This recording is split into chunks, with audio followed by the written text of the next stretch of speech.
We have to do better than this, Jamaica. We have a government that has been racked with corruption. 6 parliamentarians, 6 members of parliament are under investigation for illicit enrichment. Andrew HOLNESS, you are the leader of that party. Tell the people who are the ones who are under investigation. I know that you know. Tell the people. Are you one of them, Andrew? Tell the people. Don't hide it, tell it. The people have a right to know.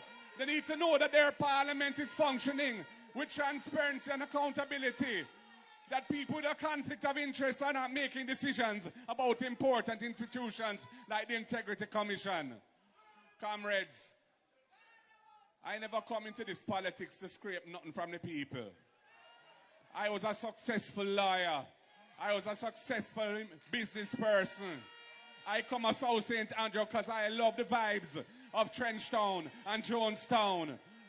And I wanted to be part of it. And when you bless me and say, yes, when Dr. Davis stepped down, you choose me as your next member of parliament. And I'm here to serve you. And I'm here now to serve the Jamaican people as a whole. Because we have some skills and we have some wisdom and understanding and experience that can deliver honest government, government of integrity, government that puts the people first, government that is not here to take the resources of the people and put it in the pockets of themselves and their friends and their cronies, but to spend it on the people, to uplift the people so the people can have a better life, so the people can come out of poverty, so the people can move forward and chase their hopes and dreams and build a better country. That is what the People's National Party is about.